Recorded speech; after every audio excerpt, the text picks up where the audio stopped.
한 주간 회자된 화제의 말, 좋은 말, 나쁜 말, 이상한 말, 말, 그중 최고의 말을 뽑는 시간, 상근 장원 급제. 미디어 전문 정상근 기자, 비유의 달인 MC 장원 오셨습니다. 안녕하세요. 안녕하세요. 네. 자, 사실은 노재승 씨 과거 발언을 쫙 리스트에 한번 1, 2, 3 한 10개 정도는 14개인가 15개까지 그 리스트업이 되어 있더라고요. 네, 맞습니다.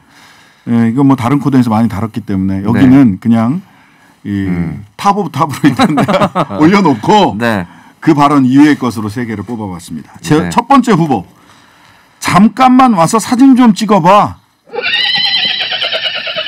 원희룡 국민의힘 선대정책총괄본부장이 이준석 대표에게 이수정 상임선대위원장과 악수 좀 해. 이쪽으로 같이 와봐. 뭐 이런 상황에서 했던 말이죠. 직접 한번 들어보시겠습니다. 잠깐만 한번 악수 좀 해봐. 사진 좀 찍어봐. 잠깐만 와보셔. 우리 여기 계신 분들 잠깐만 한번 악수 좀 해봐. 사진 좀 찍어봐. 와보셔, 해봐, 보고 뭐 이거네요. 네, 맞습니다. 방금 이제 음성 들으신 거는 지난 7일이었습니다. 이제 무소속 이용호 의원 입당식 당시에 이제 원희룡 정책총괄본부장이 이준석 대표가 영입을 반대했었죠. 그 이수정 경기대 교수, 지금은 공동선대위원장이고요. 그 마주한 상태에서 이제 분위기를 좀 풀어보려고 했던 것 같아요. 원희룡 본부장이. 그래서 이준석 대표한테 잠깐 와보셔. 두 번 악수 좀 해봐. 해봐. 뭐 이런 식으로 이야기를 한 겁니다. 이제 거의 반말처럼 들리는 상황인 거죠. 그러자 이제 이준석 대표가 이제 멋쩍게 웃으면서 허리를 굽힌 뒤 이주성 위원장과 이제 악수를 나누는 모습이 화면에 포착이 됐습니다. 네. 자, 언론에서도 뭐 이런저런 말들이 있었는데, 자, 우리 도사님 찾아가서 묻는 청년들이 많습니다. 홍문천다. 우리 홍준표 대표는 이제 간접 출연이시네. 뭐라고 하셨어요? 네, 어떤 이제 그 이준석 대표를 지지하는 분으로 추정되는 분이 이 홍준표 의원이 만든 이 청년의 꿈이라는 플랫폼을 찾아가서 이 국힘 중진들은 기본적으로 당 대표에게 반말하나 봅니다. 이런 제목의 글을 올렸습니다. 그러면서 이 관련 영상 캡처물을 올린 다음에 이 이준석 대표가 나이가 어리다고 당 중진들이 반말을 하는데 이 회사에서는 어리다고 반말했다가는 바로 잘린다 이렇게 썼습니다. 그러자 이제 홍준표 의원이 밑에 이 짧게 항상 글을 남기시는데 버릇들이 없어서 이렇게 짧게 글을 남겼습니다. 버릇들이 없어서. 이 버릇들이 없어서 홍 대표님이 이런 말씀을 하시니까 또 옛날 추억이 떠오르네. 지난 대선 토론에서 문재인 대통령과 설정 끝에 문재인 대통령에게 버릇없이 어디서 뭐 이런 얘기 하지 않았어요? 아마 기억하시는 분들 계실 것 같은데요. 지난 2017년이었습니다. 19대 대선 토론회에서 고 노무현 전 대통령 그 관련된 이야기가 나와서 이제 홍준표 의원이 공세를 취했는데 당시 문재인 후보가 좀 격앙된 어조로 이보세요. 제가 그때 그 조사 때 입회한 변호사입니다. 뭐 이런 식으로 이제 발끈을 하자 정색을 하면서 아니 왜 말을 그렇게 버릇없이 하세요라고 이제 홍준표 당시 후보가 이보세요라니 라면서 이제 항의 험악한 분위기가 연출이 됐었던 적이 있습니다. 근데 이제 홍준표 의원이 54년생이고요. 문재인 대통령이 53년생이니까 문재인 대통령보다 홍준표 의원이 한 살 동생이죠. 버릇들이 없어서. 라고 말씀하신 분이 형한테. 그리고 그 장인어른한테도 험한 말 하시는 분인데. 영감탱이라고. 그 지역에서는 본인 고향에서는 또 그렇게 한다고 하시지 않았습니까? 영남 분들이 깜짝 놀라셨죠. 갑자기 영남 분들. 전혀 그러지 않는다고. 세상 제일 불편하고 어려운 분이 장인어른인데 무슨 말씀이시냐고. 장인어른한테 영감탱이. 아, 예. 굉장히 하여튼간에 즉문즉답은 좋은데 그때는 맞고 지금은 틀리다. 지금은 맞고 그때는 틀리다. 뭔지 모르겠습니다. 자, 아무튼 당사자인 이준석 대표는 별로 개의치 않는 모습. 개의하면 더 웃겨지잖아. 이 상황 자체가 당대표로서 사실 본인이 뭐 기분 나빴더라도 표현할 수는 없는 상황인 것 같습니다. 그러면서 이제 원희룡 그 본부장을 좀 추켜 세우는 듯한 이 워딩을 취했습니다. 10년간 이어져 온 저와 원 지사님의 이 격이 없는 소통 관계가 매우 소중하다고 생각을 합니다. 때로는 오해가 있기도 하지만 원 지사님은 항상 저에게 좋은 조언자이자 또 배울 것이 많은 형님이었습니다. 자, 앞으로도 이 대선 승리를 위해서 유연하게 때로는 엄격하게 때로는 격 없이 가져가겠다. 둘의 관계를 이렇게 마무리하기도 했습니다. 얼마나 격의가 없으면은 네. 전화 녹취도 그러니까요. 언론에 공개하고 그래요? 네, 그때 굉장히 세게 붙었었죠. 지난 8월이었죠 아마? 네, 얼마 지나지도 않았어요. 얼마 되지도 않았어요. 네. 그때 굉장히 험악한 분위기가 둘 사이에 연출됐었는데 뭐 이제 그것도 이제 여러 모습 중에 하나라고 하니까요. 원래는 격이 없는 사이라고 합니다. 일단은. 그러니까 뭐 격이 없이 네. 녹취도 하고 공개도 네. 하고 싸울 땐 싸우고 굉장히 네. 격이 없네요. 네. 그렇게 격이 없어지는 게 저는 별로 좋은 것 같지는 않습니다. 네. 그런 식의 격 없음은. 네. 왜냐하면 지금의 2030 세대들이 가장 좀 싫어하는 모습이 나이 어리다는 이유로 낮잡아보고 좀 하대하는 것들을 그럼요. 제일 싫어하거든요. 네. 네. 일단 나이가 어려도 기본적으로 존중하는 태도를 보여주길 바라는데 그런 모습과는 굉장히 반하는 모습이었죠. 근데 뭐 사실 이게 원희룡 본부장 같은 경우에는 원래는 이제 이준석 일로 와봐 이렇게 얘기한 걸로 알려졌는데 네네. 사실은 대표님 이리 와보셔 이렇게 얘기를 했었어요. 그래서 뭐 존댓말 반말 반이었는데. 근데 그런 말들이 더 기분 나쁠 때가 있어요. 그렇죠. 기분 나쁠 때도 존대도 아니고 반말도 그러셨어요 뭐 이런 거 있잖아요. 문제는 뭐 그때도 그런데 그 이전에 이제 이준석 대표가 이 지방으로 좀 돌았을 때가 있지 않습니까? 네, 그렇죠. 그때 이제 그 김기현 원내대표가 술 먹고 저런다. 헤매고 있다. 네네. 좀 그런 것들이 오히려 더 기분 나빴을 것 같아요. 그러니까 이준석 대표 입장에서는 뭐 격 없이 지내고 있습니다라고 얘기를 해야지 거기서 나이 어리다고 그러시면 돼요 하고 발끈하면 더 웃겨지잖아. 네. 당 대표로서는 당연히 해야 될 조치를 취한 것 같습니다. 다른 방식은 뭐 취할 수가 없는 그런 상태였던 것 같습니다. 그러니까 사실 뭐 이 소위 이제 그 족보 꼬이면 서로 조금 애매한 부분들이 있기는 있어요. 제가 군대 늦게 가가지고 소대장이 저보다 어렸거든요. 그러니까 그런 경우에 진짜 불편했습니다. 네, 그래도 저는 소대장으로서의 대우를 깍듯하게 했었습니다. 군대 안에서는 그런데. 네, 아마 소대장님도 불편하셨을 거예요. 서로 불편했죠. 영문을 딱 나서면 부대 바깥에 딱 나오면 그 상황은 제가 여러 번 시뮬레이션을 머릿속으로 돌렸죠. 근데 그런 기회는 저에게 찾아오지 않더군요. 네. 어떻게 보면 다행이네요. 다행이죠. 다행이죠. 지금은 이제 안전하게 방송할 수 있는 밑거름이 되어주었죠. 네. 그때 성질대로 부렸으면 여기서 못 뵀을 텐데. 그러니까요.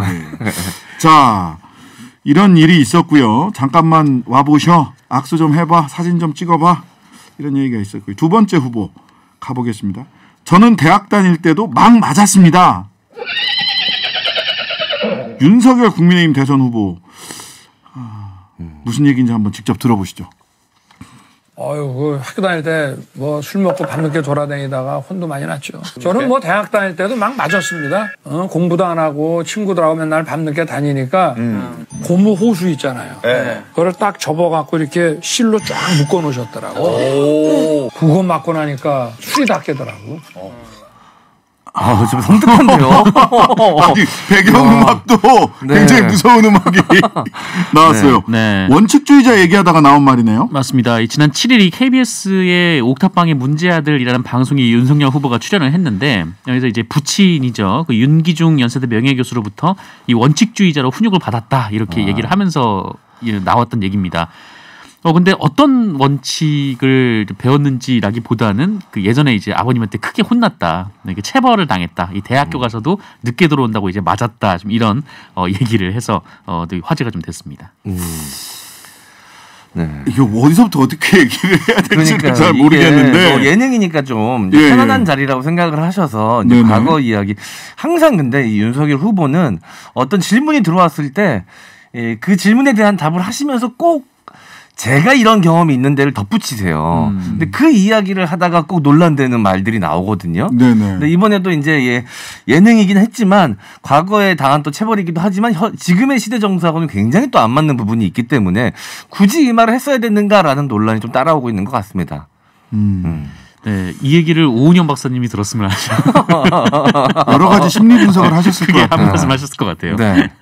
그렇게 하시면 안 됩니다. 뭐 이래서 이렇게 또 말씀하셨을 것 같은데. 방송 다음 날인 어제 SNS에서 추미애 전 장관이 윤석열 후보를 향해서 이게 뭐 별다른 설명 없이 짤을 하나 딱 올리셨어요. 그러니까 이제 본인의 SNS에 올리신 건 아니고요. 어제 이제 열린민주당 김성애 대변인이 본인의 SNS에 이제 방송 내용이 담긴 기사를 공유하면서 글을 쓰셨는데요. 체벌로는 아무것도 해결되지 않는다라는 글을 올리셨습니다. 예. 자, 근데 여기에 이제 댓글을 추 전 장관이 단 거예요. 근데 이미지였습니다. 사진. 어떤 사진이었냐면 한복을 입은 채 회초리를 들고 앉아 있는 여성, 그리고 종아리를 걷고서 있는 이 댕개머리한 남자아이의 모습이 있는 사진 이미지였는데 거기 여성 얼굴에 추 전 장관의 얼굴이 그리고 아이 얼굴에 윤 후보의 사진이 합성되어 있는 이미지였습니다. 별다른 말은 없었는데 이 사진만 갖고도 좀 논란이 됐었던 것 같습니다. 네. 이 회초리 사진에 대한 비판도 있었네요. 네. 네, 뭐 비판도 있었는데 이 김정하 전 민생당 대표가 그 윤석열 후보에 대한 열등감을 표출한 거 아니냐 이렇게 이 추미애 전 장관을 향한 비판을 쏟아냈습니다. 그래서 법무부 장관과 당 대표까지 지낸 사람의 좀 인식 수준이 저급하다라고 비판을 했고요. 윤석열이 회초리면 이재명은 뭐 곤장이다 뭐 이렇게 비판을 하기도 했는데.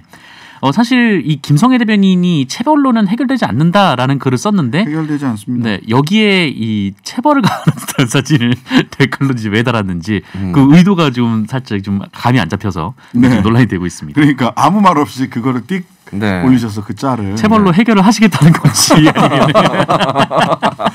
일단 맞고 시작하자. 자, 지금부터 대화에 일단 맞고 이런 겁니까? 그 민법 제915조 친권자의 징계권 조항이라는 게 있었어요. 친권자는. 근데 뭐 대학생이 됐으면 친권자라고 할 수도 없죠. 이제 미성년인 친권자에 대해서는 징계할 수 있다는 징계권 조항이 가정폭력을 합리화하는 거 아니냐라고 하는 것 때문에 이 징계권 조항은 없어졌습니다. 그래서 대학생이건 아니건 어린아이건 징계하시면 그렇게 때리면 안 됩니다. 우리 김혜자 선생님이 꽃으로도 때리지 말라 이런 말씀 하시잖아요. 그리고 맞고 큰 게 원칙주의와 무슨 관계가 있는지 저는 아무리 생각해도 잘 모르겠습니다. 네. 사실 뭐 대학생 아들이 술 먹고 일찍 들어와야 되는 게 원칙은 아니죠. 성인이니까요. 네. 좀 일찍 들어왔다고 해도 매를 때리는 게 원칙주의인가요? 그러니까요. 원칙이라는 말하고는 좀 상당히 맞지 않는 것 같은데 이제 논란이 됐던 이유가 그런 것 같아요. 이제 이런 뭔가 잘못을 하면 그렇게 체벌을 해서라도 바로 잡아야 된다라는 것이 원칙으로 혹시라도 윤석열 후보가 생각하고 있는 것이 아니냐.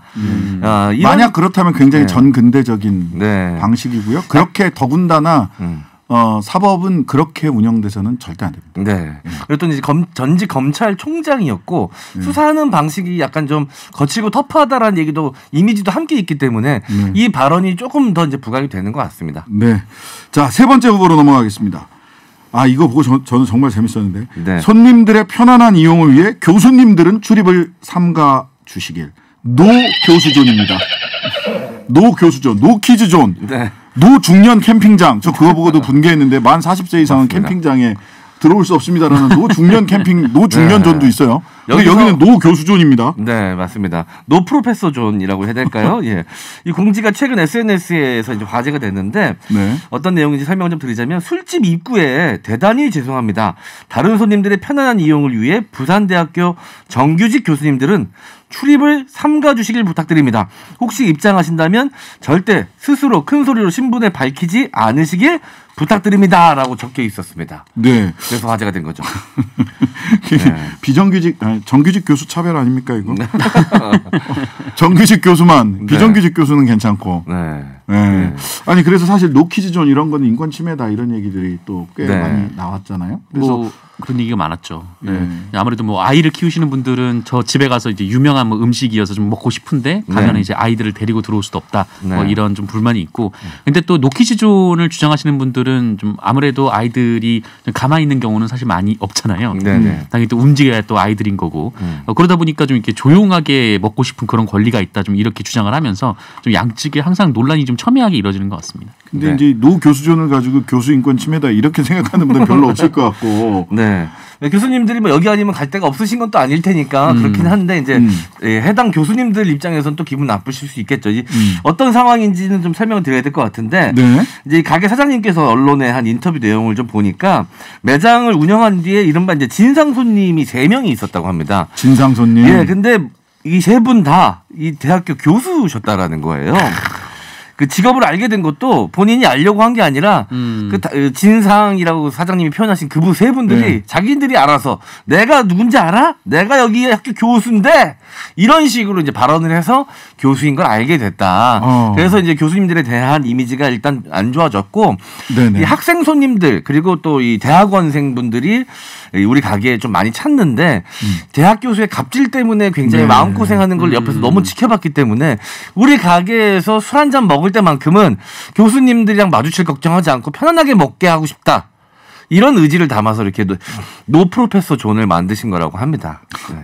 학교 측에서는 뭐 반발이나 이런 건 없었나요? 뭐 아무래도 네. 이제 교수에서 연락이 왔다라고 하는데요. 아, 그래요? 네. 네. 뭐 교수님들이 다 이렇게 진상 손님들도 아닌데 좀 이렇게 네. 좀 너무 이제 특정 직군을 언급한 거 아니냐 좀 이런 취지의 이제 불만이었고 그래서 사장님이 뭐 그 의견을 좀 받아들여서 지금 운영 방침을 다시 이제 그 내리기로 했다고 합니다.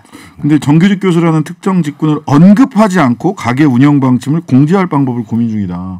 이 얘기는 뭐 다른 방식으로 여전히 통제를 하겠다. 다른 방식으로 여전히 노 프로페서 존을 운영하겠다라는 거 아닙니까? 일단 교수님들도 뭐 좀 자존심이 상하셔서라도 안 가실 것 같긴 한데. 자, 노키즈, 노스쿨, 노중년, 노팻 등등 진상 손님 안 받으면 안 되나 이런 생각을 하다가도 이게 네. 또 한편으로는 이렇게 본인의 이 누군가를 차별하는 것은 아닐까라는 네네. 생각을 들게도 합니다. 자, 항상 시간이 아쉬운데요. 네. 오늘 새 후보 모두 기성세대들이 갖고 있는 좋지 않은 문화에 대해서 말한 것 같아요. 네네. 잠깐만 와서 사진 좀 찍어봐. 저는 대학 다닐 때도 막 맞았습니다. 그것도 고무옷으로 칭칭 감아서 네. 굉장히 소리가 무서웠을 것 같아요. 그걸 들으면 네. 고무옷에 실을 감아서 휙 하는 소리가 났을 것 같은데. 고무 재질 자체가 이제 살에 감기기 때문에 쫙 달라붙죠. 네. 더 아프거든요. 흉도 네. 많이 남고. 네. 굉장히 체험에 네. 저도 말하면서 점점 말이 느려지면서 많이 맞은 걸 이렇게 증명하는구나라는 생각에 말이 좀 더듬더듬 나왔습니다. 그다음에 손님들의 편안한 이용을 위해 교수님들은 출입을 삼가 주시길 바랍니다. 부산에 있는 대학교 앞에 있는 술집자. 네. 이 세 가지가 전부 다 약간 야 꼰대들과 관련된 이야기 네, 아닌가 싶은 생각이 드네요. 기성세대의 잘못된 점 같은 것들이 좀 이 세 가지 말에 다 좀 묻어나고 있는 것 같습니다. 자, 이 중에서 장원을 네. 뽑아야 됩니다. 네. 정상근 기자님 뽑아주시죠. 기성세들이 갖고 있는 가장 좋지 않은 문화의 최고봉이죠. 저는 체벌로 가겠습니다. 네. 체벌. 저는 대학 다닐 때도 막 맞았습니다. 네. 네. 우리 M장. 저는 이 세 번째 말이었죠. 이 사장님께서 노 프로페서 존. 왜냐하면 저도 또 이제 자영업을 해본 경험이 있기 때문에 심정이 이해가 가요? 어느 정도는 좀 이해가 갑니다. 네. 그래서 저는 이 세 번째 말에 한 표 드리도록 하겠습니다. 저는 대학 다닐 때도 막 맞았습니다. 이거. 때리지 마시고요. 맞지 마세요. 네. 네. 양쪽 다 체벌로 체벌로 원칙은 체벌로 지켜지는 게 아닙니다. 네. 공감과 약속을 통해서 원칙은 지켜지는 것이지 네. 폭력을 통해서 지켜지는 것은 원칙이라고 할 수가 없겠죠. 네, 전 그게 궁금해지더라고요. 개인적으로 네. 이렇게 엄한 아버님이신데 구수할 때는 혹시 괜찮으셨나? 많이 혼나진 않으셨을까? 왜냐하면 아버님이 경제적으로 좀 많이 지원해 주셨을 텐데 네네. 중간중간에 화나시는 순간도 생겼을 것 같은데 그때는 어떠셨을까? 이런 궁금증이 좀 생기더라고요. 네. 자, 하여튼간에 원칙은 폭력으로 관철되는 것이 아니다라는 말씀을 다시 한번 드리고 싶습니다. 자, 다음 주에도 재미있는 이야기 나눠보도록 하겠습니다. 정상근 기자, MC 장원 감사합니다. 감사합니다.